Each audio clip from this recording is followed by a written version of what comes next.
Boa tarde, queridas amigas, queridos amigos. Esse é o canal Resistentes. Eu sou Eduardo Moreira. Hoje é dia 5 de junho de 2020, são 18 horas e 1 minuto, e eu tenho a imensa alegria de retornar aqui. Eu estou desde segunda-feira sem participar do canal e a gente fica morrendo de saudade. E ainda mais dos meus amigos José Machado e Cláudio de Mauro nesse programa que a gente vem fazendo todas as sextas-feiras, às 18 horas, que trata de poder local em tempos de pandemia. É muito importante as pessoas assistirem esse debate, porque é no município onde a vida das pessoas se realiza, né? Então, por isso, esse projeto, idealizado pelos nossos queridos companheiros Cláudio de Mauro e José Machado, para trazerem especialistas a debater essa questão em tempos de pandemia.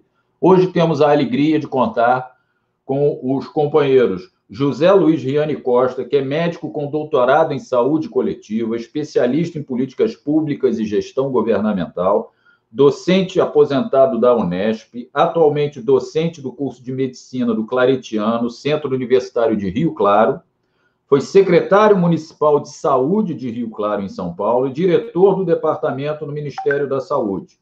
Seja bem-vindo, Zé Luiz. Depois eu faço a apresentação do Botazo, mas dá uma saudação aí para o público, por favor, José Luiz. Primeiro, um grande prazer estar revendo amigos, mesmo que virtualmente, conhecendo gente nova também. Eu tenho acompanhado os debates que o canal tem apresentado hoje mesmo, né? Já teve uma discussão sobre a Covid-19. Vocês, Cláudio e Machado, já abordaram vários aspectos da interação entre o meio ambiente urbano e a questão da doença e de outras doenças tantas. E é uma felicidade estar participando no Dia Mundial do Meio Ambiente, né, em que a gente vai poder fazer essa relação também entre meio ambiente e saúde. Maravilha. O outro convidado, nós temos também a mesma alegria e honra de receber, Carlos Botazo, é graduado em odontologia pela Unesp de Araçatuba, doutor em saúde coletiva pela Unicamp, livre docente na disciplina de Ciências Sociais em Saúde pela USP. Atualmente é professor associado do Departamento de Política, Gestão e Saúde da Faculdade de Saúde Pública da Universidade de São Paulo, da USP, né? Foi diretor da Unidade Básica de Saúde Humaitá e do Distrito de Saúde Bela Vista, Secretaria Municipal de São Paulo. Seja muito bem-vindo, Carlos Botazo. Faça uma saudação para todos aí, por favor.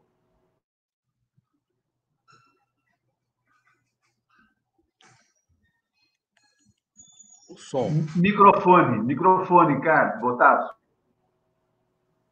Certo. Sorry. Boa tarde a todos, desculpem. Boa tarde a todos, obrigado, Eduardo Moreira. Olá, Zé Machado, Cláudio de Mauro e Zé Luiz Riani, um prazer conhecê-los. Um prazer estar aqui, uma grande satisfação, uma grande alegria. E também um cumprimento a todos e a todas que estão nos assistindo nesse momento. Maravilha, maravilha, Botazo. Então, eu já passo direto, para não perder tempo, para Cláudio de Mauro, nosso querido companheiro, ex-prefeito de Rio Claro, trabalhou na Agência Nacional de Águas, é um homem de uma imensa capacidade, competência administrativa, e trabalhou no poder local, assim como José Machado, nosso outro querido comandante aqui, ex-prefeito de Piracicaba, presidente da Agência Nacional de Águas. Então, Cláudio de Mauro, eu vou passar, faz a saudação, a sua primeira saudação e já engata uma batata quente no colo dos convidados aí, por favor, de Mauro. Uma satisfação estar com vocês todos, viu? Um abraço para o Eduardo. Eduardo é indispensável, imprescindível no nosso programa, é um companheirão. Quero saudar muito carinhosamente o Machado, meu amigo, grande prefeito de Piracicaba, grande contribuidor das transformações das realidades no nosso país, em diversos momentos. Machado é muito importante. Quero saudar o Zé Luiz Riani. O Zé Luiz Riani foi secretário de saúde no município de Rio Claro, na época que eu era prefeito. Ele é professor da universidade, e eu estou muito contente de ter a oportunidade de estabelecer o diálogo com esses companheiros. O Carlos Botazo, que também tem uma experiência extraordinária na área da gestão, eles vão nos ajudar a fazer uma reflexão a respeito do papel que os municípios devem exercer em relação à questão das pandemias. Nós estamos vivendo uma pandemia que tem levado, e agora nós já estamos nos transformando nos campeões de contaminação no Brasil e também de mortes. O Brasil está passando todos os outros países, né? Passou a França, passou a Itália, passou a Alemanha antes, passou a Rússia, e nós estamos agora disputando com os Estados Unidos a situação de sermos os campeões mundiais de contaminação e morte de pessoas. Não é nada de extraordinário isso é um desastre absoluto, né? E eu gostaria muito de ouvir, tanto do Riani como do Bottaso, como é que nós, os municípios, nas nossas ações, podemos ter uma preocupação para que seja enfrentada essas pandemias, seja enfrentada no caso específico desta pandemia, que tem características muito próprias. Mas eu queria dizer que, em primeiro lugar, que torna-se, no meu entendimento, necessária a mudança do paradigma de atenção que os municípios dão à área da saúde. A saúde está abandonada. Se nós não tivéssemos o SUS, se nós não tivéssemos como fortalecer os sistemas públicos de saúde, a situação da pandemia ainda estaria pior, porque nós vamos ver, por exemplo, no caso das UTIs, são predominantemente as UTIs públicas que estão extremamente ocupadas.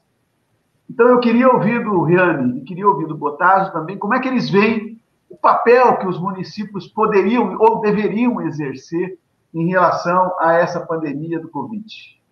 Eu vou começar, então, eu vou passar para o Bottaso, que fez a saudação por último, eu vou inverter. Bottaso, por favor, a bola está contigo, meu amigo.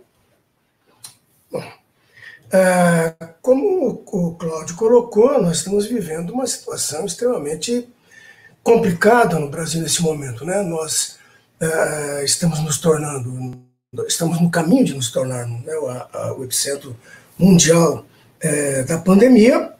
Já somos, né, o epicentro na América do Sul, na América Latina, e vamos disputar com os Estados Unidos, né? Aparentemente as coisas vão continuar tendo, nas progressões que foram feitas até agora, nas projeções, né, nos modelos matemáticos, e esses modelos não têm falhado desde o começo, né? Quer dizer, então nós vamos entrar numa posição extremamente desconfortável, mas não apenas do ponto de vista da aparência ou da imagem internacional do Brasil, ou coisa que o valha.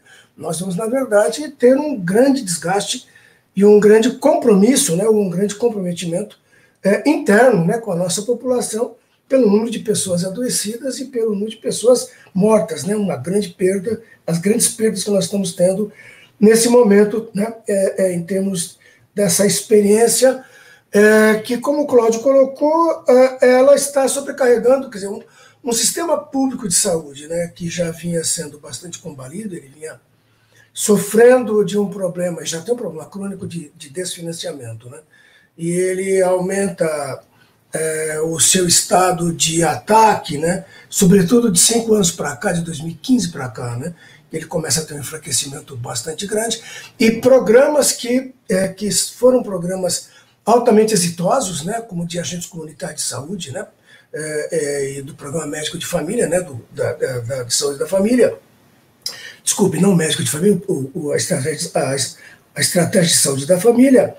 Esses programas foram extremamente debilitados nos últimos anos, né, e, no entanto, hoje, se estivessem devidamente em funcionamento, se fossem estimulados, né, eles poderiam estar prestando um serviço enorme, no sentido de ajudar no controle e, inclusive, podendo mobilizar forças sociais. Quando o José Machado falava agora há pouco, e o Cláudio também falava, então, dessa questão do poder local, a primeira coisa que nós temos que ver é como que as forças sociais poderiam ser mobilizadas para fazer frente a esta situação, que é uma situação de tragédia, uma situação de desastre, né, que está acontecendo na sociedade, e, portanto, apenas as forças legais, estatais, elas são insuficientes. Nós temos que ter, então, mobilização social para fazer esta contenção. E nós não estamos sabendo fazer, e acho que não é apenas constatar que não estamos sabendo fazer, eu acho que nós temos que nos perguntar também se queremos fazer. Se o poder não apenas não é o poder das cidades, o poder do gestor local, o gestor municipal, Eu penso que o gestor municipal está interessado nisso.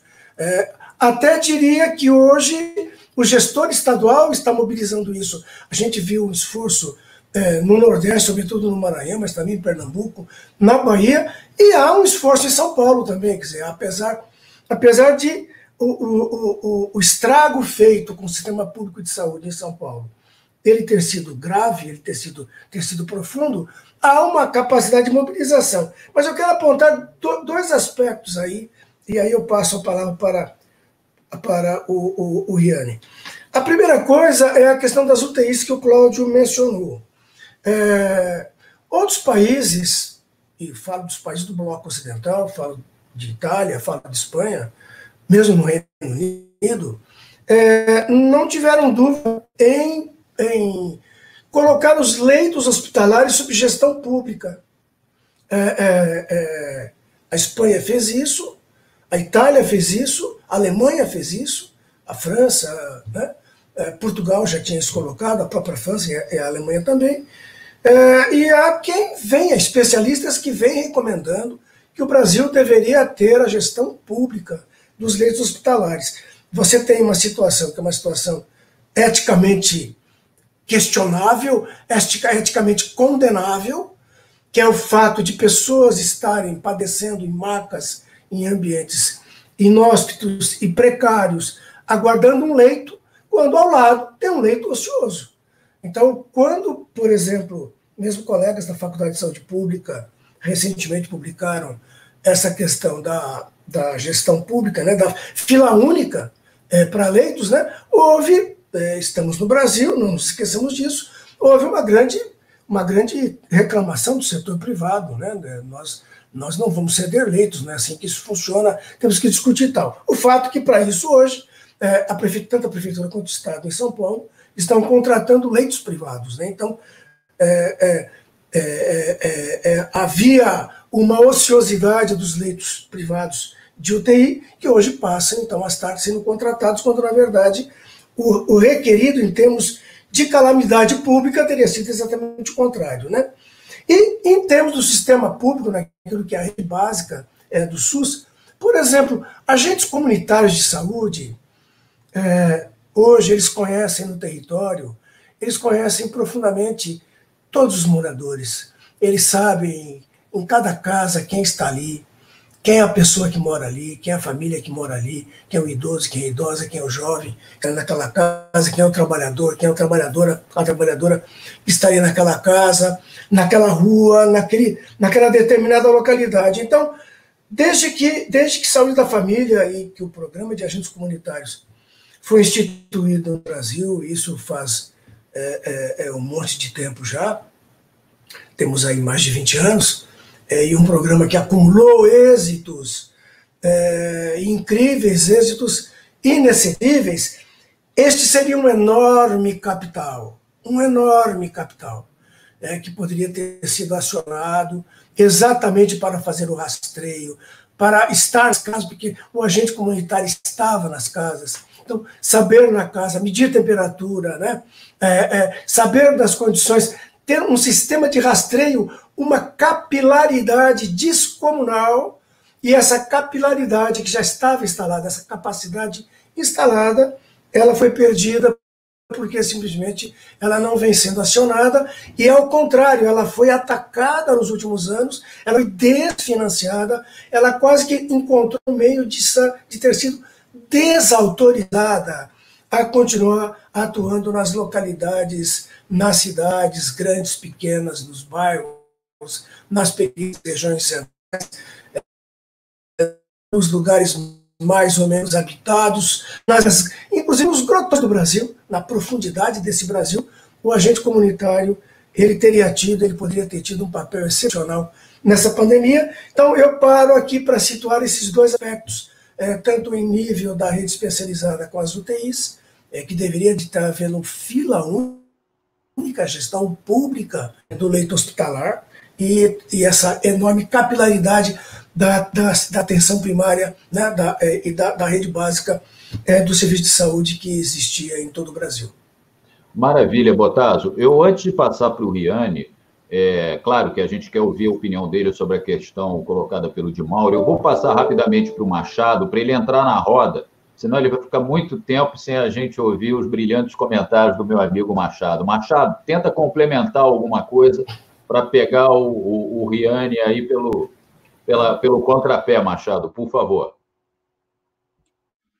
Bem, em primeiro lugar, eu queria cumprimentar a todos os internautas que estão nos assistindo nesse momento, agradecer aí a participação conosco, né? Cumprimentar meu queridíssimo amigo Cláudio Mauro, ex-prefeito de Rio Claro, com quem compartilho aqui a coordenação desse programa. E o Eduardo, né, que é um dos dirigentes do canal Resistentes, que nos assiste, que nos orienta e nos ajuda aqui na implementação do programa. Cumprimentar o Carlos Bottazo, companheiro e amigo de longa data, né? Nos conhecemos há muitos anos, já estivemos muitos juntos em muitas trincheiras de luta há muitos anos, né? Desde muito tempo, somos amigos de longa data. E o Riani, com quem compartilhei também aqui na região de Piracicaba, ele como secretário municipal de saúde, estivemos juntos em várias jornadas, não só de reuniões para debater saúde, mas de debater política, discutir a questão da democracia, enfim. Temos aí uma história comum muito intensa e eu agradeço muito eles terem aceitado o nosso convite para estarem conosco aqui. Muito bem. Eu queria, ao mesmo tempo que reajo à fala do Bottazo, eu também já ensarilho questões para o Riani, né? Veja bem, nós, desde sempre, desde que começou essa crise, nós entendemos que nós entramos numa guerra. Nós estamos numa guerra sanitária que tem desdobramentos sociais, econômicos, é uma guerra, né? E o país está à deriva porque não tem uma coordenação federal, né? Os municípios e os estados estão à sua própria sorte, né? Com uma penúria financeira muito grande, a esmagadora maioria dos municípios, e mesmo os municípios mais fortes estão também no limite das suas possibilidades materiais e de recursos humanos. Mas, como o próprio Bottazo disse, né, há um enorme acúmulo, né, no Sistema Único de Saúde, os agentes de saúde, equipe de saúde da família, né, existe todo um arsenal que está, nesse momento, sendo um elemento fundamental de resistência, né? Mas eu concordo plenamente com a ideia da fila única, eu acho um absurdo, né? Eu, por exemplo, tenho um plano de saúde, sou uma pessoa que tive condições de ter um plano de saúde, mas eu não posso compreender que o meu direito seja maior do que qualquer cidadão, né? Numa guerra, numa catástrofe como nós estamos vivendo, o direito que eu tenho, privado, não me coloca num patamar superior àquele que tem o leito público. Então, eu sou totalmente favorável à fila única, né, para o enfrentamento dessa situação. Eu acho que... Eu queria, ensarilhando aí algumas ideias, também rendendo a minha homenagem ao Dia Mundial da Saúde, né, há, evidentemente, um vínculo orgânico, estrutural, muito grande entre a questão da saúde e a questão ambiental, né? Do meio ambiente, infelizmente nós estamos sem diretriz ambiental no país também, porque temos um ministro, não é, que se posiciona de uma maneira vergonhosa como ministro de Estado. Então, eu fico escandalizado com isso. Mas eu queria que o Riani nos ajudasse a trabalhar o conceito, né? Porque, para além dos aspectos sanitários, nós temos os aspectos políticos. Os prefeitos são detentores de mandatos políticos populares, né? Eles não foram conduzidos, eles não são meros burocratas, eles são seres políticos. Eu estive muitos anos em Brasília, contribuindo com o governo federal, e assisti muitas marchas de prefeitos a Brasília, né, para reivindicar condições para os seus municípios. Eu pergunto por que os prefeitos estão silentes diante dessa situação hoje de descalabro, onde os municípios estão quebrados e não têm assistência do governo federal? Por que os municípios, por que os prefeitos não se articulam? A Frente Nacional de Prefeitos não se posiciona com vigor. A Confederação Nacional dos Municípios, a Associação Brasileira dos Municípios, tem a obrigação, os consórcios intermunicipais, têm a obrigação de se posicionar nessa crise medonha, não é? Em vez de sucumbir à pressão de comerciante, imediatista e oportunista, os prefeitos deveriam arregaçar as mangas e travar o debate político, porque eles são seres políticos, eles não são burocratas. Mas os nossos prefeitos se comportam como burocratas, não é? Como meros gestores, como se isso fosse a melhor coisa do mundo. A melhor coisa que eles poderiam fazer é assumir a condição de dirigentes políticos. Eles são seres políticos. Portanto, numa situação de guerra, numa situação de descalabro, de déficit de coordenação nacional, os prefeitos e os governadores não podem se acomodarem. Eles têm que tomar uma posição política, criar uma frente de luta através da marcha a Brasília. Se não for possível fisicamente, fazer pela forma virtual, mas não pode se reunir com o governo federal para discutir tecnicalidades. Tem que discutir política, porque é política a solução que está no topo do problema sanitário hoje da nossa crise. Então, nessa primeira rodada, é por aqui que eu fico. Liane, por favor. Então, pegando alguns pontos aí que foram levantados, são tantos, né? Talvez a gente pudesse ficar só com esses primeiros cutucadas aí para toda a conversa, mas vou pegar alguns aspectos. Primeiro, a história do SUS. E uma das coisas boas, né, da gente envelhecendo é que a gente tem história para contar, né? Não temos muito tempo, mas é o seguinte, eu participei ativamente da Comissão Nacional de Reforma Sanitária, num período que eu estive em Brasília, trabalhando no Ministério do Trabalho, e junto com o Sérgio Aroca, com tantos grandes nomes da nossa saúde pública, circulamos reuniões, inclusive descentralizadas, saindo uma proposta importante que serviu depois como um roteiro para a 8ª Conferência Nacional de Saúde, que eu também, nesse período, estava lá na abertura, né, um grande momento da construção do SUS, depois todo o período da Assembleia Nacional Constituinte. Então, a gente fica muito tocado com o que está acontecendo hoje com o SUS, né? Em defesa do SUS, é uma obrigação de todo cidadão minimamente informado. E o SUS nasce com algumas características importantes. Uma delas, a descentralização e a ênfase na municipalização. Outra, controle social ou participação popular, né? E totalmente dentro do tema que se propõe esse debate do poder local com relação à pandemia e os problemas de saúde de modo geral. E outras tantas características, né, que são fundamentais na concepção do Sistema Único de Saúde. Muito bem. O que está acontecendo hoje em relação a essa possibilidade do município? E vocês já destacaram, né, que o SUS pode ser um anteparo, está tendo um papel importante de que o problema não seja ainda maior do que já temos. Se não tivéssemos o SUS, estaríamos completamente perdidos. Mas estaríamos muito melhor se o SUS não tivesse sido tão dilapidado, como também já foi comentado por alguns de vocês. Só para dar um exemplo. Quando eu estive no Ministério da Saúde de 2005 a 2008, eu participava de uma Secretaria de Gestão Estratégica e Participativa.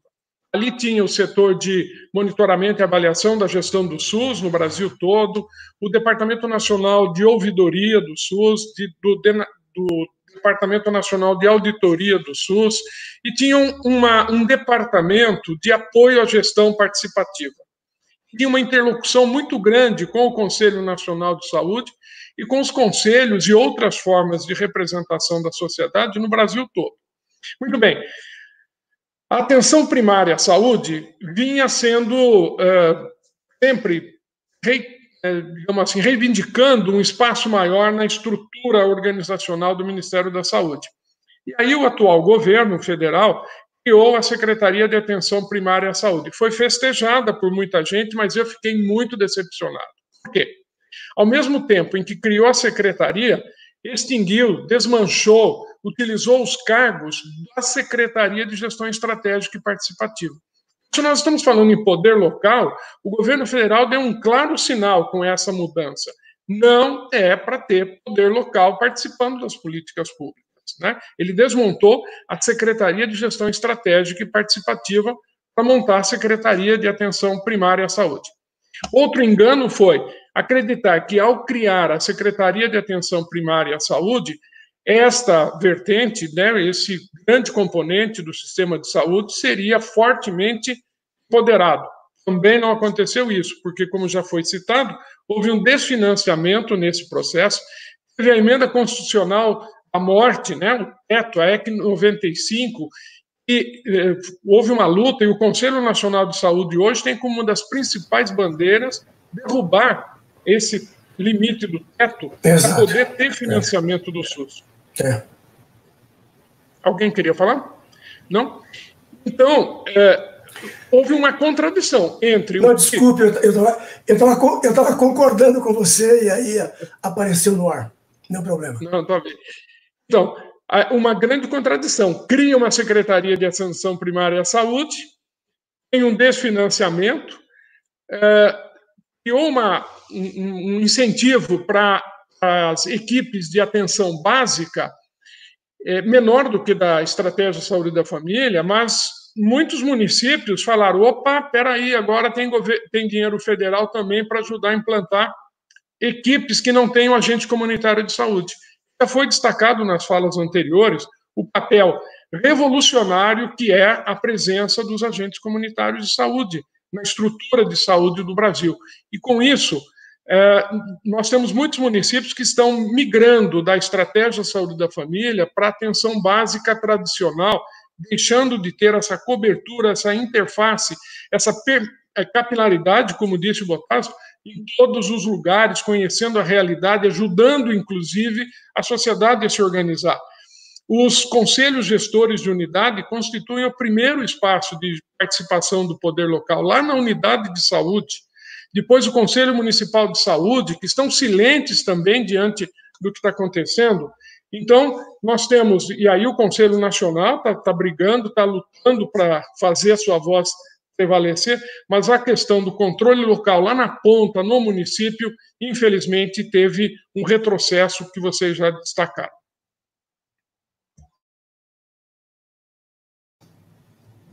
Maravilha, maravilha, Riane.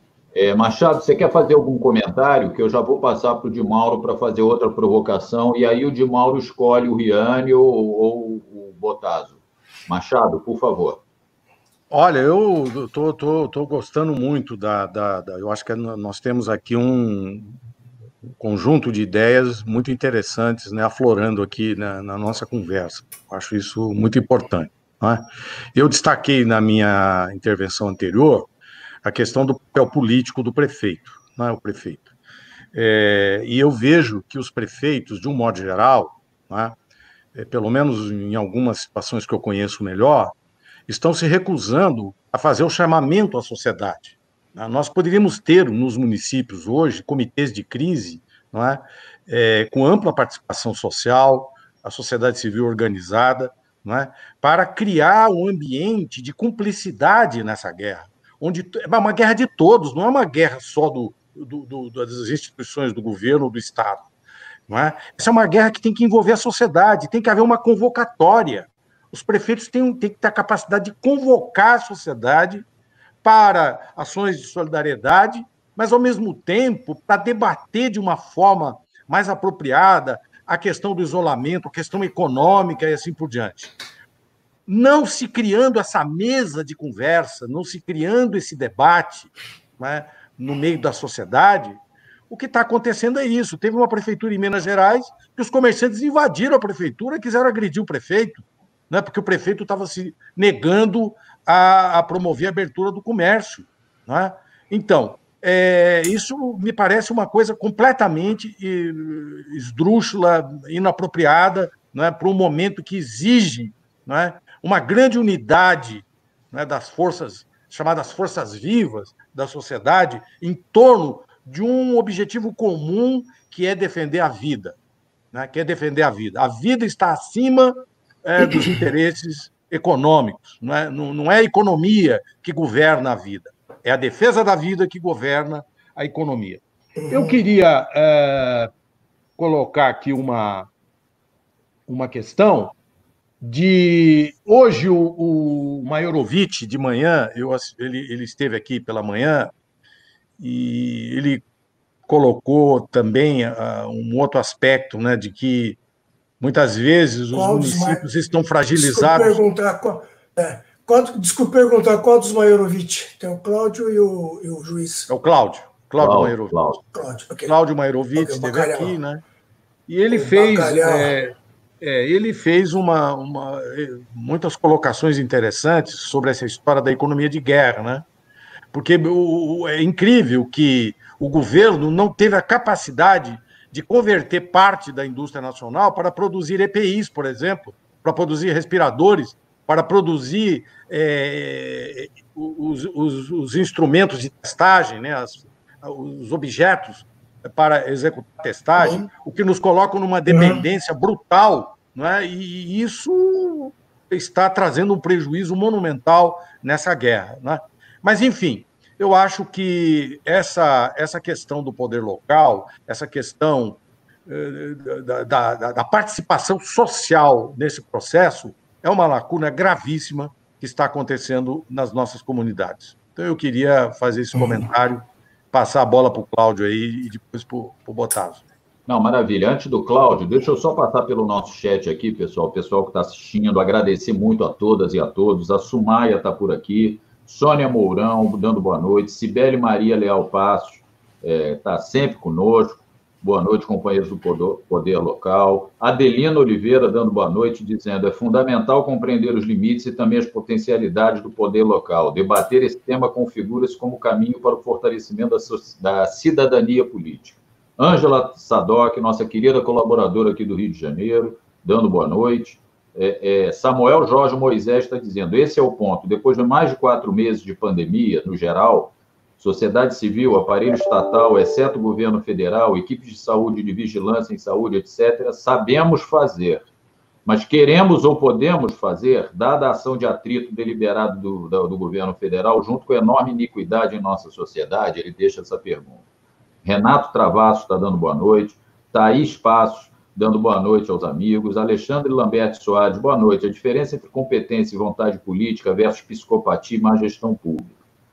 Samuel, isso mesmo, Riane, de monte das instâncias estatais que possibilitavam controle social, poder local. A Sônia pedindo para o pessoal curtir o canal. E eu vou fazer um comercialzinho aqui antes de passar para o Cláudio. Nós aqui do canal precisamos muito que as pessoas se inscrevam no canal. É muito importante a inscrição no canal Resistente para a gente continuar crescendo. A gente atingiu mais de 10 mil inscritos, estamos a 100 inscrições praticamente de atingirmos 11 mil, e é muito importante para nós a inscrição de cada um. Passe para suas amigas, amigos, namoradas, namorados, familiares, para que venham aqui conhecer o canal e se inscrever. Curtam essa live e compartilhem em suas redes. Joguem no Facebook, em todas as suas redes sociais, grupos de WhatsApp. E eu venho aqui fazer mais um pedido. A gente está lançando a campanha apoia.se/canal Resistente.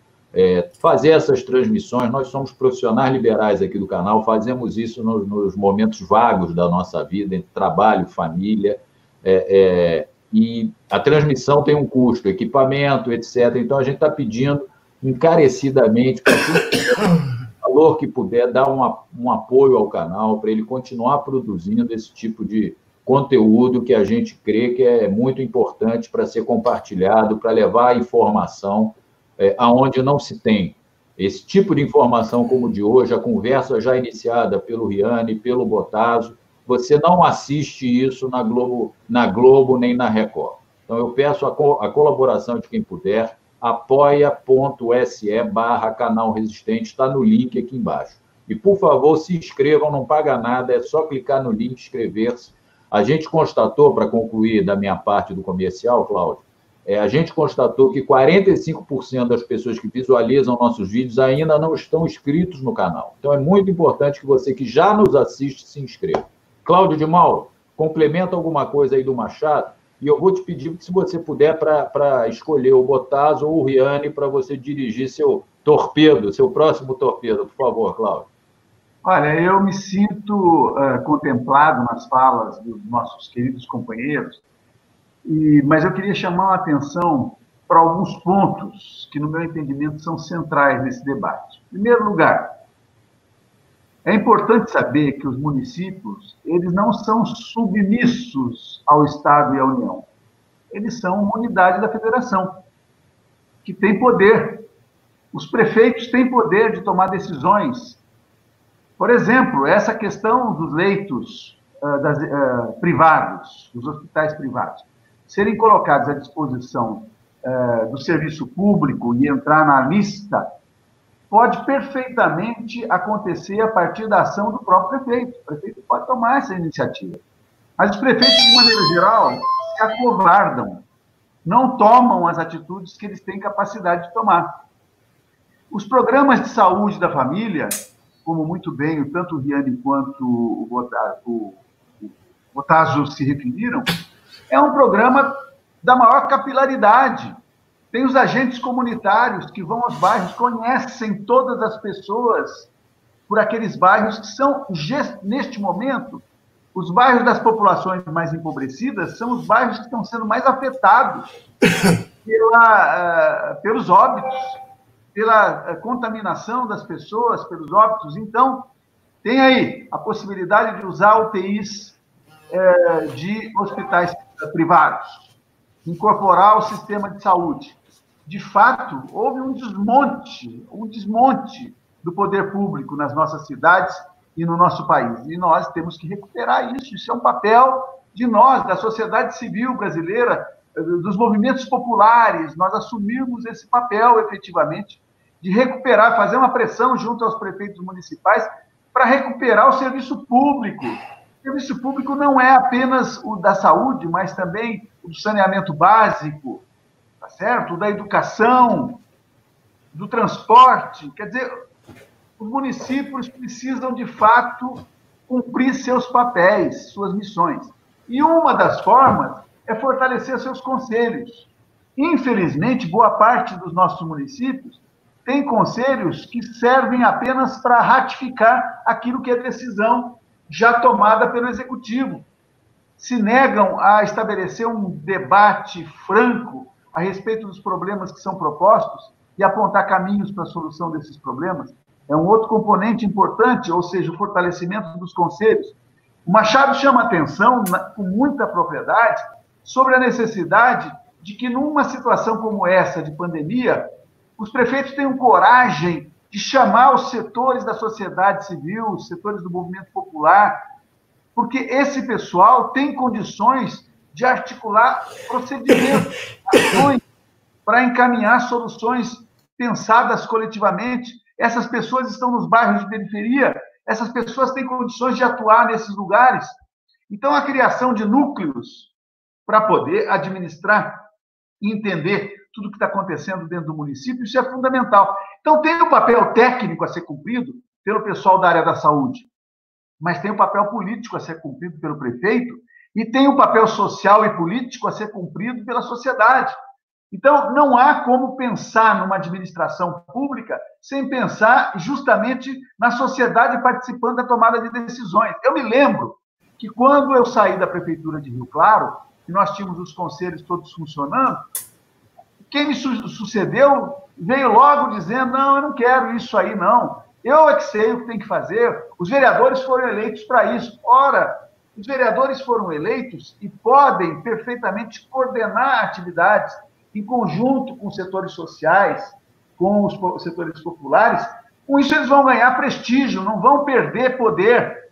Eles têm medo de perder poder, e isso precisa modificar, precisa ter uma outra concepção. Então, eu estou querendo chamar a atenção sobre essa necessidade. Agora, o que está acontecendo nos nossos municípios é um galopante da contaminação e da morte de pessoas. A quantidade de mortes que está acontecendo é muito grande. Está saindo agora das capitais. Existe uma teoria, uma discussão, dizendo que municípios como São Paulo, Rio de Janeiro, Salvador, mesmo Manaus, já estão razoavelmente controlando a situação que lá existe. É de colocar dúvida a respeito disso, mas, de qualquer maneira, estão dizendo que nesses lugares já está razoavelmente controlada a situação, já atingiu praticamente o seu pico, e agora a tendência seria declínio. Mas a doença está expandindo para o interior dos estados, cada vez mais, de uma maneira contundente, e nós vamos ter as maiores consequências. Então, eu pediria ao Riane, para dizer como é que está essa situação em Rio Claro, que é a nossa cidade. Eu vi hoje que, proporcionalmente, o número de pessoas contaminadas para o número de pessoas mortas em Rio Claro está dando aproximadamente 10%. São 160 pessoas aproximadamente com contaminação confirmada e são 15 mortes. Ou seja, aproximadamente 10%. Isso é altíssimo, altíssimo. É um número que foge completamente ao controle. Um problema gravíssimo que nós temos é a falta de testagem. Quem é que está fazendo teste para poder exatamente fazer a triagem? Quem é que vai para o isolamento? Quem é que vai ser atendido? Para evitar que as pessoas tenham necessidade, no final da linha, de ir para a UTI, porque a UTI é um lugar onde as pessoas devem evitar, os médicos têm que evitar de mandar as pessoas para a UTI. Resolver o problema antes, precisa resolver antes, né? Porque a UTI é muito sacrifício, é um sofrimento enorme. Então, todas essas questões estão relacionadas ao poder público municipal. E, no meu entendimento, tanto o Riane como o Bottaso têm experiência suficiente para falar a respeito disso. Eu dirigi a pergunta para o Riane, mas eu gostaria também, depois, de ouvir a opinião do Bottaso, se for possível. Muito obrigado. Muito bem, Cláudio.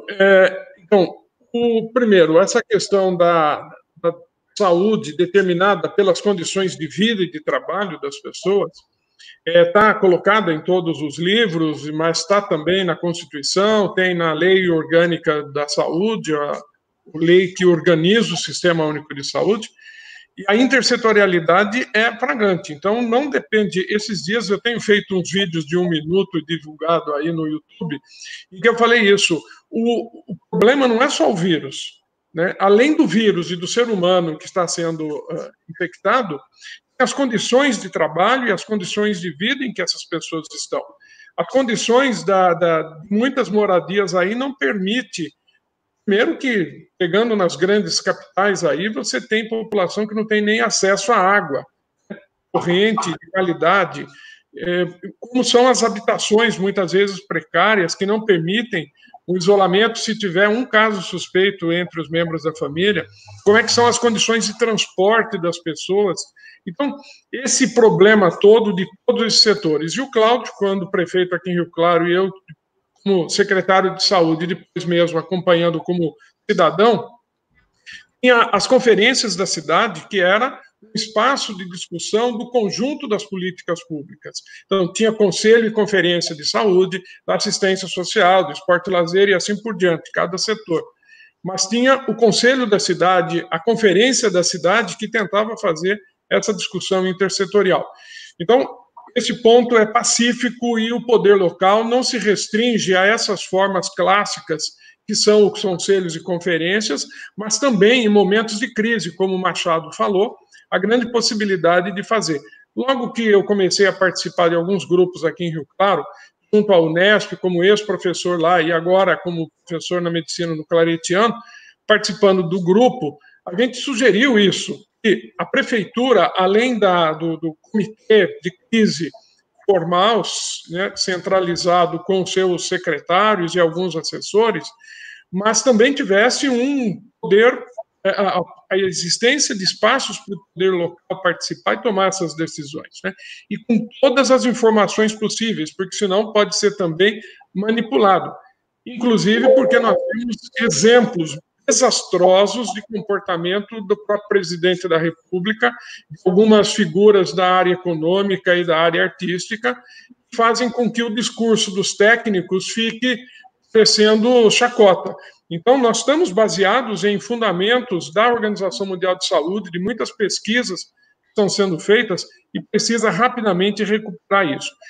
Por que a população acaba saindo e rompendo com essa possibilidade de isolamento? Eu tenho falado E o município não pode ser pressionado pela área econômica, como também já foi destacado em algumas falas. A Organização Mundial de Saúde estabeleceu 6 tópicos, 6 itens que deveriam ser atendidos. Primeiro, não esteja tendo crescimento, a doença esteja controlada. Esse primeiro critério já fura a grande maioria dos municípios e estados e o Brasil como um todo. Está em crescimento ainda. Segundo, a capacidade de testagem e internação em leitos gerais e leitos de UTI para tratar todos que são necessários, inclusive aqueles que vão também fazer o acompanhamento domiciliar, nos casos mais simples. Não temos isso ainda estabelecido, principalmente... Os equipamentos, né, Reane?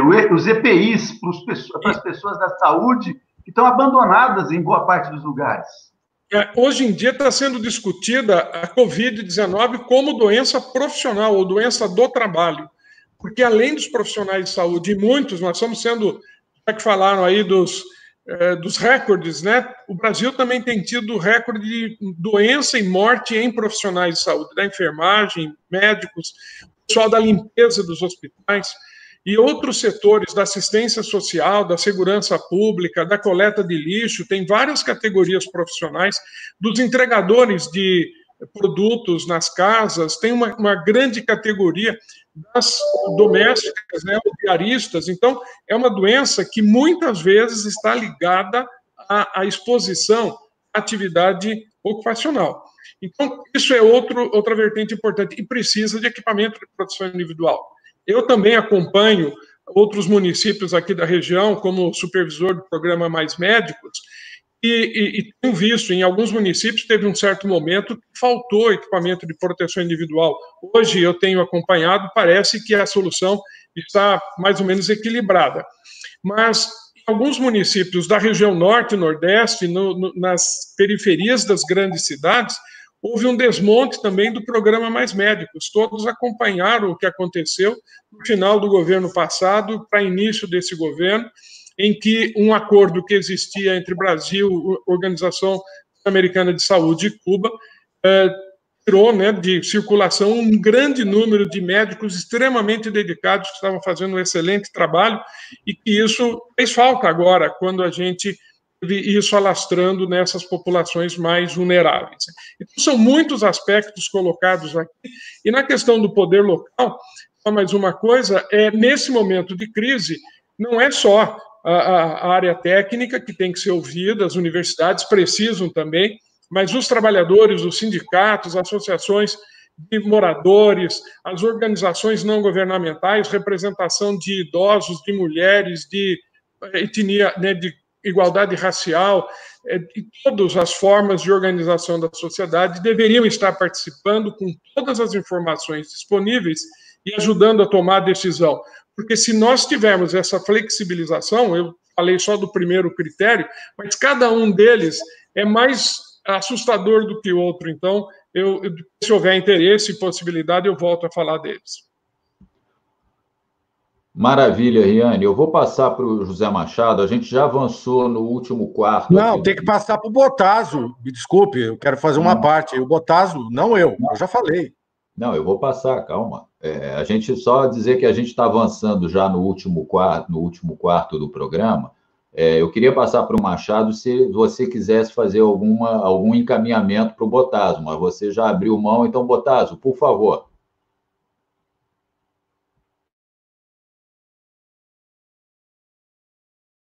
Seu microfone está desligado, Botazo, por favor.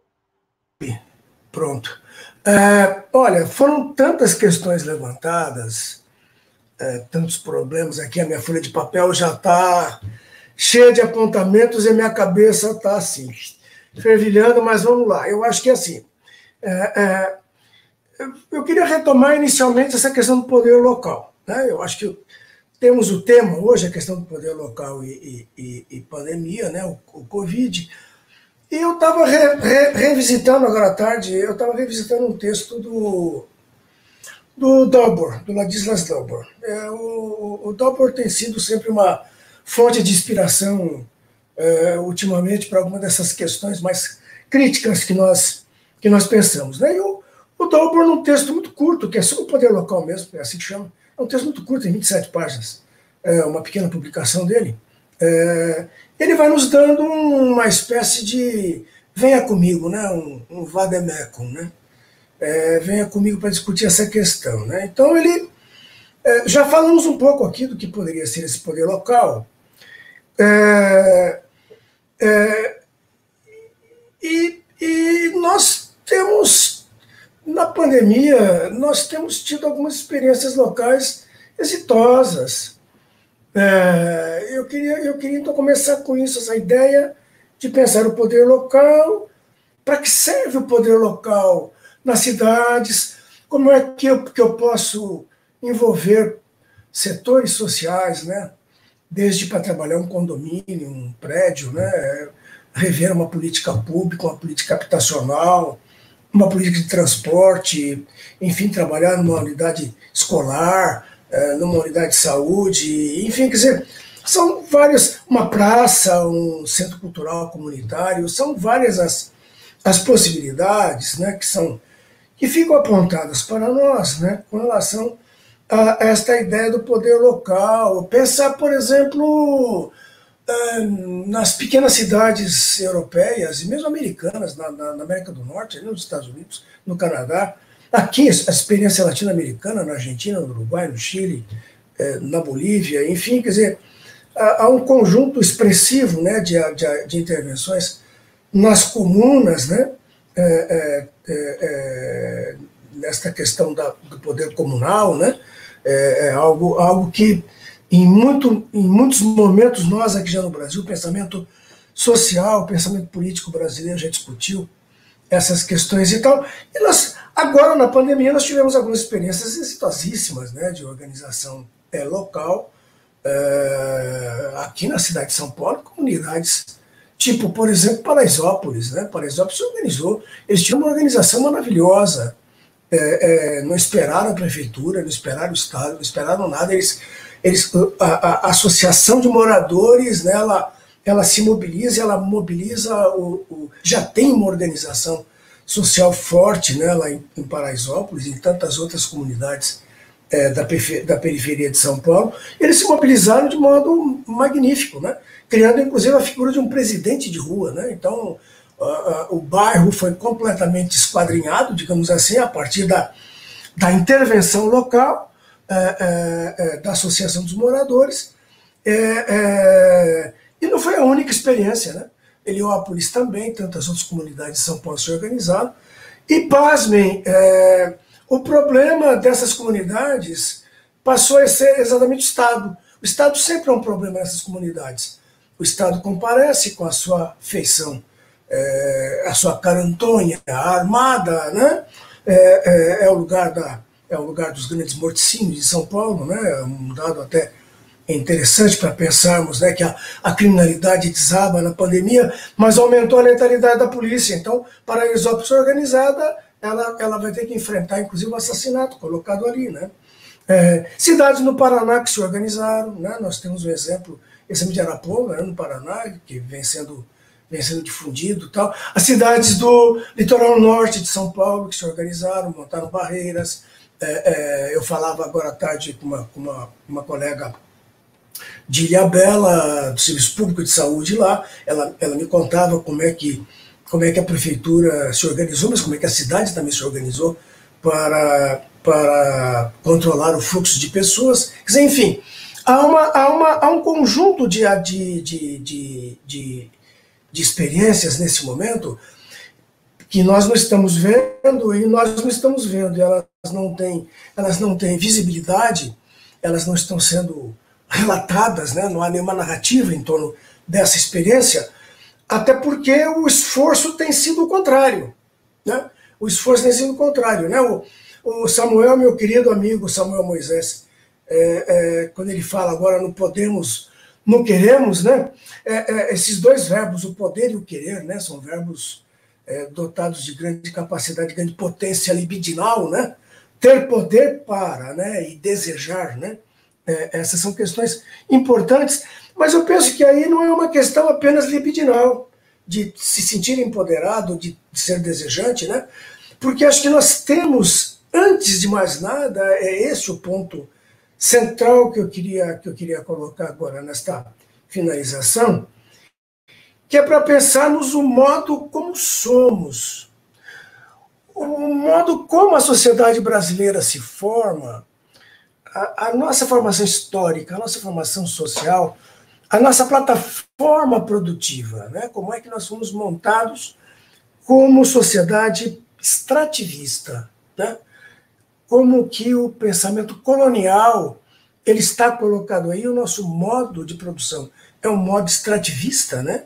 E já que o Riane lembrou muito bem, né, do Ajuda Mundial do Meio Ambiente, né, nós temos que ver que esse extrativismo ele vem nos conduzindo para uma economia da destruição.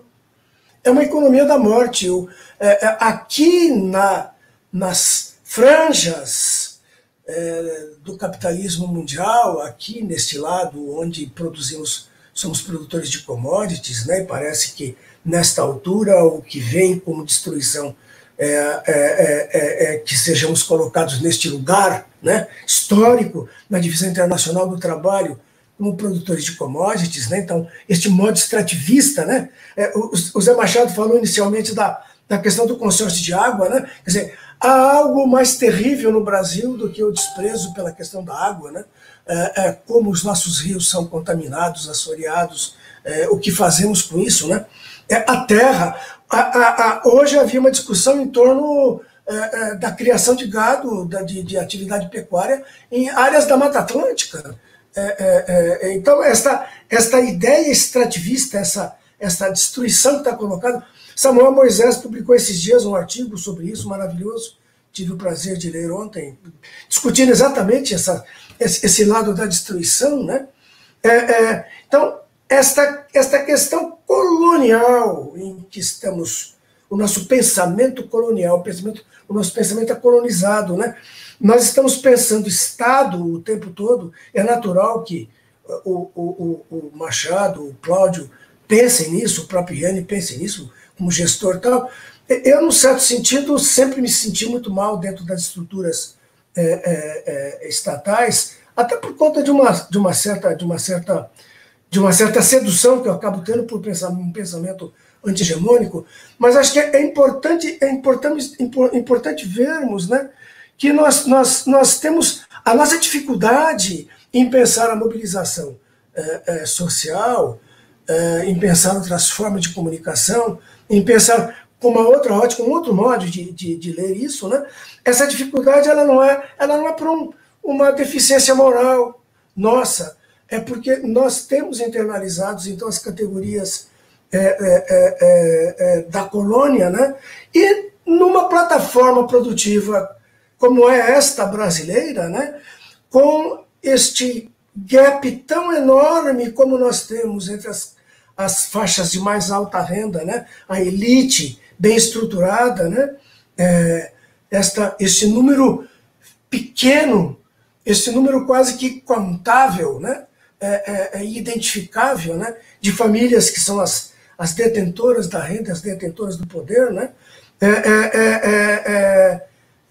como é que este número tão pequeno cria uma abertura tão grande entre os que têm alta renda e a massa da população, 70% da população economicamente ativa, né, da PEA, ela não ofere de renda sequer um salário mínimo. Quer dizer, esse distanciamento social, ele impacta em toda a nossa existência, ele é formador da nossa subjetividade, ele é formador do nosso imaginário, e ele faz com que não haja empatia. Né? Há estudos hoje com filosofia política, bons filósofos aqui em São Paulo, né? Que vão discutir exatamente esse aspecto, né? Quer dizer, as camadas de renda no Brasil, elas vivem, de alta renda, elas vivem num mundo tão à parte, que não consegue ter nem sequer empatia para esta enorme base social, essa base que está aqui embaixo. Eu hoje fui ver o mapa de Tamandaré, ainda impactado com o caso do menino que caiu do prédio lá em Recife.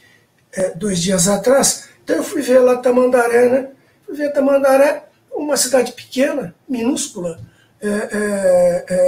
tem 22 mil habitantes, um IDH baixíssimo, abaixo de 6, 0,583, se eu não me engano. Aqui, uma renda baixa, uma renda per capita baixa, um número de pessoas que detêm renda alta, incluindo o prefeito e sua família, que não moram em Tamandaré. Eles moram a 100 quilômetros da cidade da qual ele é o prefeito. E moram num símbolo de um poder autocrático completo em Recife, que são as tais torres gêmeas no cais de Santa Rita, no cais de Estelita, entendeu? Que são 2 torres que são as torres que revelam o que é esse Brasil, né?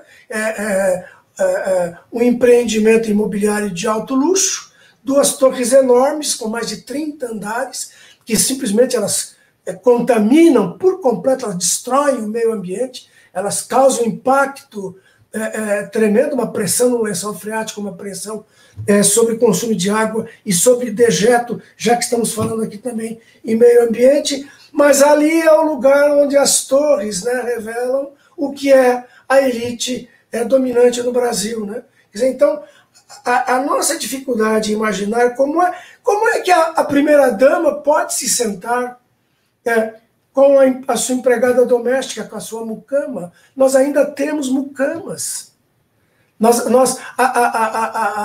O nosso modo de ser ainda implica nessa tão extensa, tão tremenda divisão de classe, né? Onde tem uma discussão feita pelo Álvaro De Vita com relação a o que ele vai chamar de moralidade, né? O neoliberalismo, a moral neoliberal, né? Ou o neoliberalismo com moralidade, né?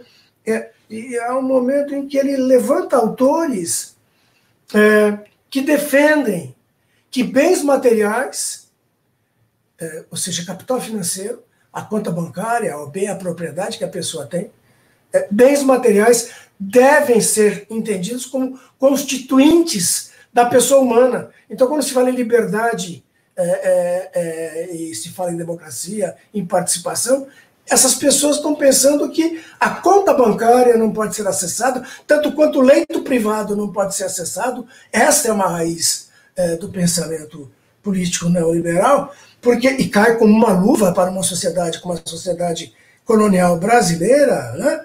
Porque os bens são constitutivos da pessoa humana, são tão inatacáveis quanto a incolumidade do corpo, a inviolabilidade do corpo da pessoa, né? Então, eu acho que a nossa dificuldade é uma dificuldade estrutural terrível, e eu acho que a gente teria que se dirigir um pouco para esse lugar e ver que as experiências que nós tivemos de participação, quando o Zé levantou no começo, né?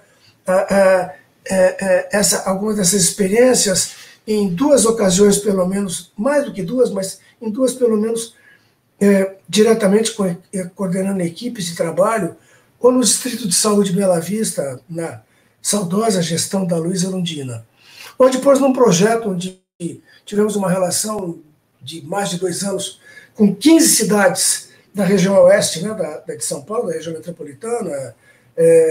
Nós pudemos acompanhar o dia a dia das prefeituras, dos vereadores, dos conselhos municipais de saúde, dos agentes comunitários, enfim, de toda a estruturação da saúde nessas regiões, nessas 15 cidades, né? E foi possível ter isso colocado quase como um contato com a pele, né? Era algo sensório, né? A enorme dificuldade que nós temos para lidar, que as pessoas têm para lidar com a participação social, quando o Cláudio agora fala que os conselhos de saúde muitas vezes eram apenas para ratificar, nós verificamos isso.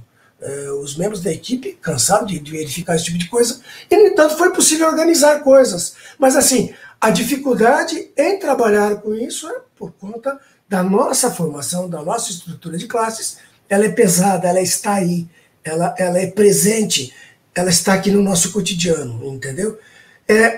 Eu acho que também a dificuldade que nós temos até para lidar, e eu encerro essa minha fala, nesta relação proposta pelo Samuel entre poder e querer, está o que eu chamaria hoje como necessidade de restaurarmos a política como uma dimensão importante da nossa vida, da nossa existência.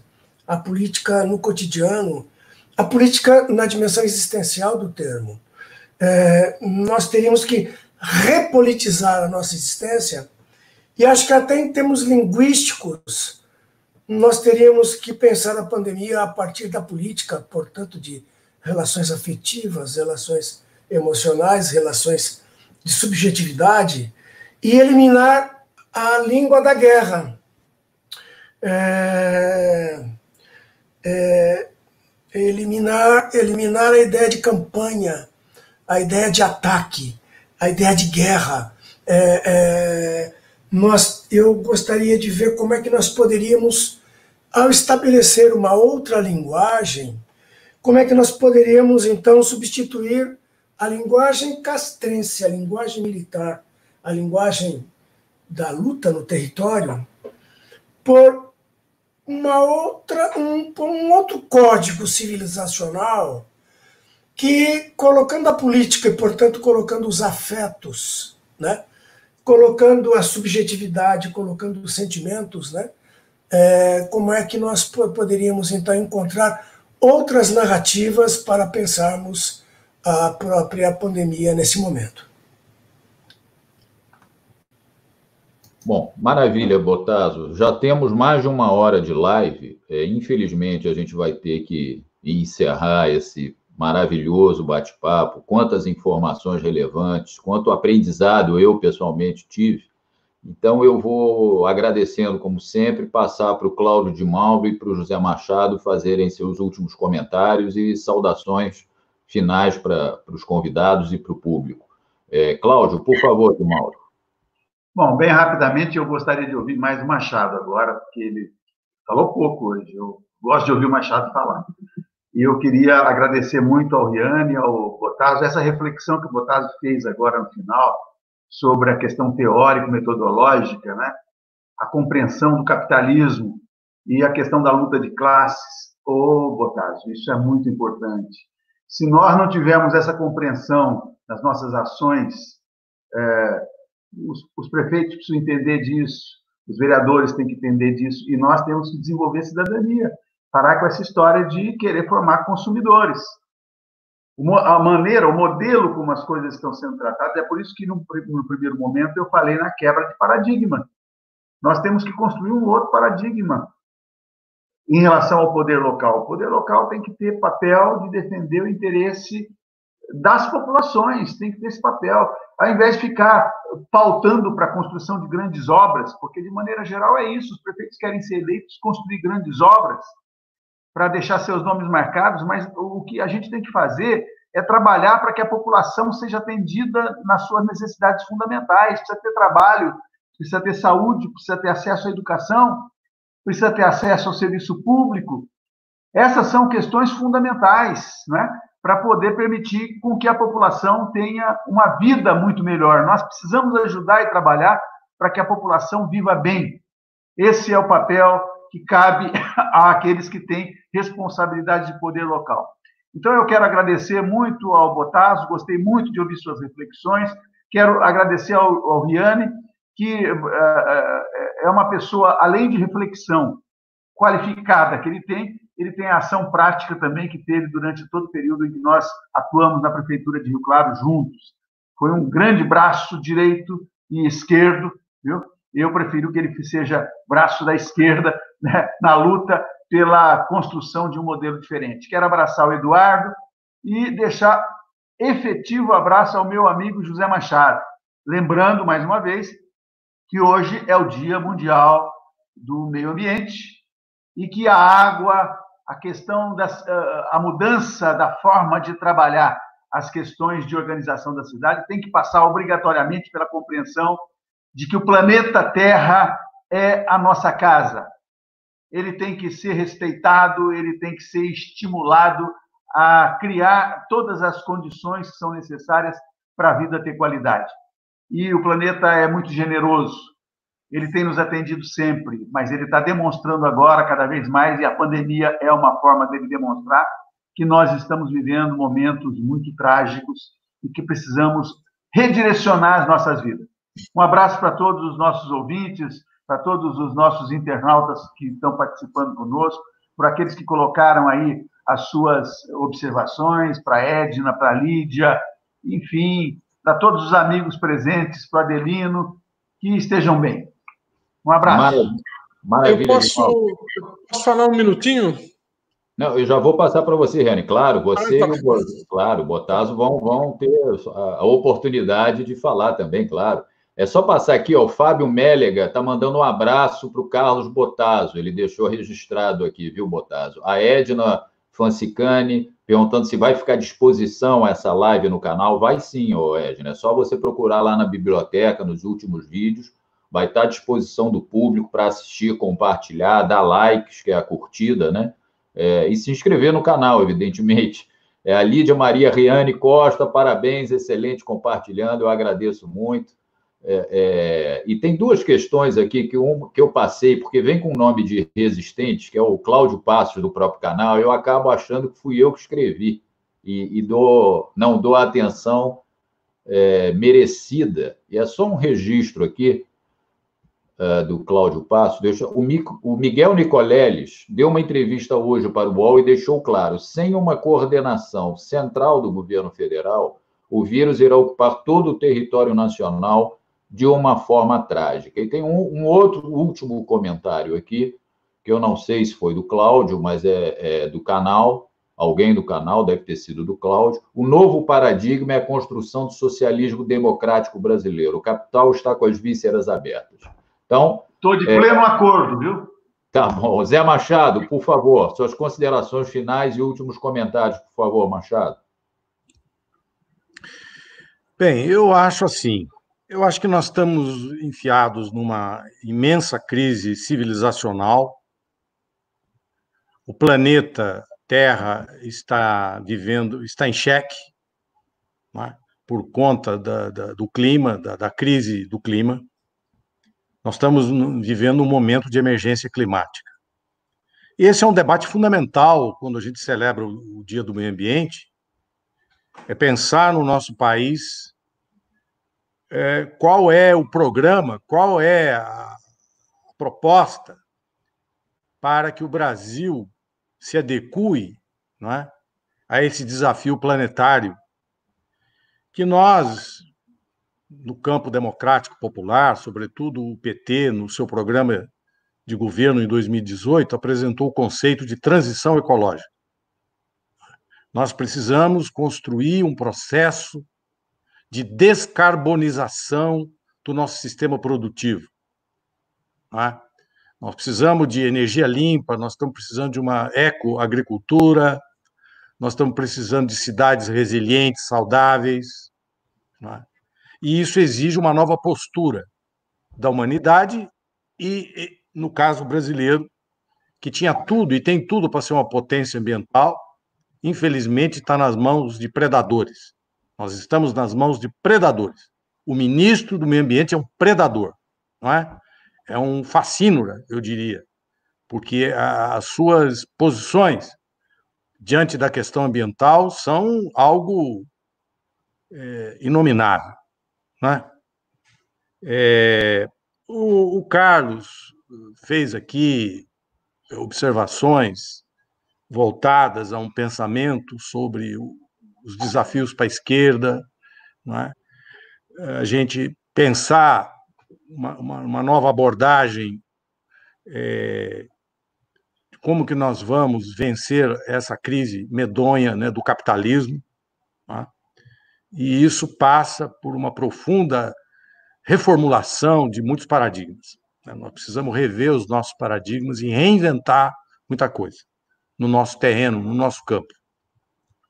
Então, eu me filio a essa visão de que há um papel fundamental para a esquerda brasileira, né, no enfrentamento dessa crise que nós estamos metidos. Isso é uma luta de longo prazo. no curtíssimo prazo, nós estamos frente... Eu sei que o Bottas pediu para não falar em guerra, e eu tenho usado a palavra guerra aqui, porque eu acho que é um enfrentamento total, que não cabe vacilação, porque vidas estão em jogo. Então, nós não podemos ficar fazendo firula diante de uma crise desse tamanho, desse porte. Tá? O Brasil está caminhando para uma catástrofe sanitária, com desdobramentos econômicos e sociais. O país vai ser uma terra arrasada nos próximos anos. Essa história de grandes obras, pode esquecer. Prefeito que quiser se eleger, não é? Prometendo grandes obras, ele está liquidado. E se ele assumir o governo, se a população for inocente e ingênua e eleger um camarada que protege, que promete fazer obras, pode esquecer. Não é? Esse paradigma não vai existir nos próximos anos, a não ser se nós imaginarmos programas de obras para gerar emprego. E aí vai depender de um amplo programa nacional voltado para a construção de casas populares, voltada para obras de saneamento, voltadas para obras de infraestrutura, para coesionar territorialmente o Brasil, uma série de questões que nós precisamos, evidentemente, nós vamos precisar de um plano, não é? Precisamos de um plano keynesiano, não é? Para animar a economia, porque nós vamos precisar gerar emprego, nós vamos precisar gerar renda, não é? Num país sob escombros. Bom, enquanto nós estamos desenhando essas nossas novas utopias, enquanto nós estamos repensando os nossos paradigmas, eu acho que é uma tarefa que nós temos que nos debruçar, sim, nós não podemos ser só pragmáticos, mas existe uma questão momentânea que é a catástrofe. Nós temos que ter soluções emergenciais para problemas emergenciais. Nós estamos vivendo uma situação dessa natureza. Então, o que eu deixo como recado final aqui para as autoridades municipais, para os prefeitos, para os vereadores, para os postulantes a vereadores e prefeitos, e para a sociedade, para os cidadãos, porque o poder local não se reduz ao Estado organizado, não se reduz à prefeitura como instituição, mas o poder local é a cidadania plena, compõe de maneira fundamental o poder local. Eu acho que ficam duas vertentes importantes. Primeiro, que nós não vamos conseguir enfrentar essa crise se não houver uma ampla mobilização social. Nós temos que convocar a sociedade para fazer o enfrentamento dessa crise. Esse é um problema que não pode ficar restrito a autoridades, a instituições e nem aos quadros da esquerda, as burocracias da esquerda. Isso é um processo que vai exigir uma ampla mobilização social para a gente enfrentar o desastre que vai deixar um rastro de tragédia pelo meio do caminho. Não só de óbitos, que nós vamos ter que lamentar e chorar os nossos mortos, mas nós vamos ter que lutar para enfrentar a pobreza e a miséria que vai se agravar numa proporção dramática. Em segundo lugar, eu quis também deixar aqui na minha fala registrado que os prefeitos são seres políticos, não são burocratas, não são meros gestores. Não adianta achar que ele vai ser eficiente criando um comitêzinho, um grupinho de trabalho, de equipe dentro da sua administração. Ele tem que enfrentar o paradoxo de abre ou fecha o comércio, ativa ou reativa a economia, e não achar que essa solução está no município. Essa solução está no debate político nacional. Então, os prefeitos têm que se organizar e uma marcha para Brasília. Se não, repito, se não for possível fazer fisicamente, que se faça virtualmente, que haja uma mobilização dos prefeitos para apresentar uma plataforma de reivindicações ao governo federal. pressionar o governo federal é uma obrigação dos prefeitos, em vez de achar que a solução ele pode tomar autonomamente apenas com as suas precárias condições municipais, onde não há recursos. O governo municipal não cria moeda, quem cria moeda é o governo federal. Quem faz dívida pública é o governo federal. O município não tem essa autonomia, infelizmente não tem. Então, eu acho que fica essa mensagem aqui, né? Do poder público ter a capacidade de se organizar também e criar uma capacidade de força para lutar pelo poder local, né? Porque, caso contrário, os municípios, por si só, não vão conseguir resolver os problemas que estão aí atormentando e trazendo sofrimento para o nosso povo.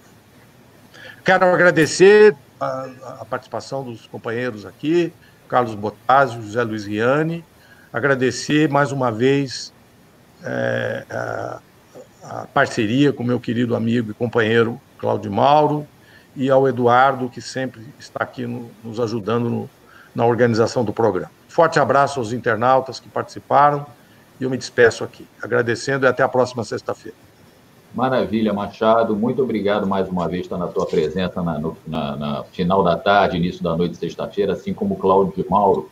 Eu vou hoje encerrar com o Riani. Ele ainda quer fazer um comentário, eu vou guardar para o final. É igual cenas de novela. Bottazzi, quero o seu agradecimento, sua saudação final, dizendo o nosso muito obrigado por estar na sua presença e esperamos muito contar com você, assim como o Riani, em outras oportunidades, em muitas outras, porque 1h21 de live, a sensação é que foi muito pouco. Tem muito mais coisa que vocês têm a nos dizer e a nos ensinar. Bottazzi, para a sua saudação final, por favor. Obrigado, Eduardo. É verdade, eu fiquei aqui com a sensação de quero mais, porque foram levantados tantos temas, né? Que ótimo, questões, que mais, nós também. Acho que ficou um pouco essa... eu encerrarei rapidamente, mas assim, desculpe, Zé Machado, não era para fazer uma crítica a você por conta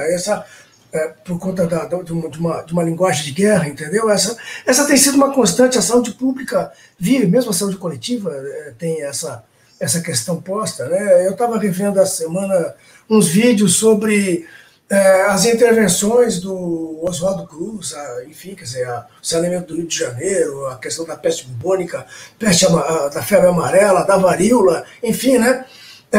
O saneamento dos portos, Santos e Rio de Janeiro, sobretudo, né? Então, sempre esse campanhismo, ele é uma tônica na saúde pública, né? E nesse momento que nós temos uma militarização muito grande, né, muito forte na sociedade, né? Eu acho que é também um exercício para nós, um exercício semiótico para nós, a gente buscar outras categorias de determinação, vontade, coragem, mobilização, organização. Você mesmo falou bastante disso, né? Então acho que é um pouco nesse sentido a gente poder encontrar estas coisas que a gente poder compreender também o que você também anuncia, essa coisa que o Nicoleles colocou hoje é algo que pode acontecer nessa catástrofe humanitária, né, que nós estamos passando, mas enfim, eu acho que isso também ficaria para uma outra oportunidade, né? Eu queria agradecer imensamente o convite ao Zé Machado por essa abertura, por essa possibilidade. Nós, né, Zé, que temos uma relação, nós temos uma relação afetiva, né, há tanto tempo, nós que nos amamos, não é que nós que nos amávamos tanto, né? Nós que nos amamos tanto, né? Então é um prazer enorme, muito obrigado, muito agradecido por esse convite que você me fez, né? Eu queria agradecer também às pessoas que estiveram conosco, né? Aos nossos internautas, né? Samuel, Renato, Lourdes, Paulo Binatti, Fábio Mélega, né? É um prazer enorme ter conhecido o Cláudio, né, o Eduardo que nos conduziu, né? E um prazer enorme ter conhecido o Cláudio e um prazer enorme também ter conhecido o Riani. Então foram novos conhecimentos aqui hoje. E o Riani tem uma coisa que ele estava falando que talvez o Riani não saiba. O Riani está dizendo que estava na 8ª conferência, eu também. Eu fui delegado da 8ª conferência, quer dizer, participei daquele processo todo. Até hoje eu guardo meu crachazinho de delegado à 8ª conferência, em 1986, né? Um tempo enorme. E acho que são os nossos percursos, né? São os nossos percursos, eles não têm regularidade, mas eles têm bastante vida e bastante sabor. Um grande abraço e muito obrigado e até uma próxima. Maravilha, Bottaso. Nós é que agradecemos e espero mesmo, de verdade, contar muito com a sua participação aqui. Já está convidado para uma próxima, já se sinta convidado. Riane, chegou a sua vez, nosso companheiro. Muito obrigado também pela sua presença. Também esperamos contar com você em próximas oportunidades. Muito obrigado por nos dedicar aqui 1h e quase meia de uma sexta-feira, já chegando na hora do jantar. Muito obrigado, Riane, mas eu quero que você faça a sua consideração final. Você ainda quer tratar de alguns temas, fica à vontade, por favor. Pois já avançamos muito no horário, então agradecendo o convite, a indicação de participar, reiterando a disposição de participar não só nessa discussão sobre poder local e pandemia, mas outras atividades do canal, estou à disposição. Eu queria tocar num assunto que é essa questão do amor que o Bottaso nos traz, se a gente conseguir mudar de patamar, talvez, olha, as pessoas nós falamos que estão vivendo em precárias condições, estão morrendo com muito maior frequência, a letalidade é muito alta. Aqui em Rio Claro, o Cláudio falou logo no início, é porque também está tendo pouca testagem, começou agora a aumentar o número com a habilitação por meio de uma parceria entre a Unesp e o Instituto Adolfo Lutz para fazer mais testes aqui. Então, provavelmente o número de mortes esteja mais próximo do real e o número de infectados está muito abaixo do que seria se estivesse testando todo mundo. Mas eu queria voltar para dizer o seguinte, que será que nós conseguiremos sair dessa situação mobilizando o poder local, mobilizando as forças políticas vivas no Brasil e no mundo, para que a gente não aceite como normal alguém morar numa condição tão precária quanto algumas habitações que nós temos no Brasil? Será que nós vamos conseguir nos mobilizar para não aceitar que alguém possa viver sem renda? Será que nós vamos nos mobilizar para que não seja necessário discutir e escolher entre quem vai viver e quem vai morrer? Porque está faltando o leito de UTI, porque está faltando o respirador, e eleger o idoso como algo que é desprezível, que é descartável na sociedade, são posturas imorais, impossíveis de ser aceitas pela condição nossa humana. Então, acho que a gente precisa unir todas as nossas forças, encontrar os meios de mobilizar o poder local e, novamente, até o poder representado por todos os setores da sociedade em nível nacional e mundial, para que a gente não aceite que um vírus consiga fazer com que a sociedade escancare tanta vergonha do que ela tem se organizado e que a gente saia dessa com uma luta para melhorar, para não termos mais ninguém sem casa, ninguém sem renda, ninguém sem trabalho, ninguém tendo que se consolar porque vai morrer, porque é velho. Vamos lutar pela vida. Grande Riane, um fecho de ouro. Te agradeço muito mais uma vez. Agradeço a todo mundo que está nos assistindo, que nos assistiu, que ainda vai nos assistir, pedindo inscrições no canal Resistente, dê likes, que é a curtida no canal. Isso não é só para dizer que gostou, isso é importante para esse vídeo ser mais colocado na grade do YouTube. Compartilhe em todas as suas redes, WhatsApp, etc. Toque o sininho para receber todas as notificações dos próximos vídeos. Se você está no Facebook, se inscreva no canal no YouTube, que eu já disse, é muito importante.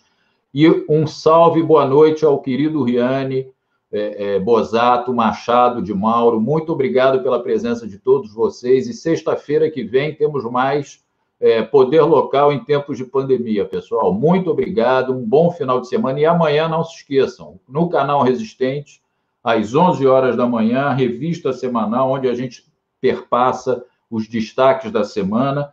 E hoje, se eu não me engano, às 9h30, nós vamos transmitir junto com os jornalistas livres. Eles nos deram essa opção, fizeram esse convite. Vamos fazer uma transmissão simultânea do papo com Miguel Nicoleles, onde todas e todos estão convidados a assistirem aqui no canal Resistente. Pessoal, uma boa noite, muito obrigado e até a próxima. Eu vou encerrar aqui.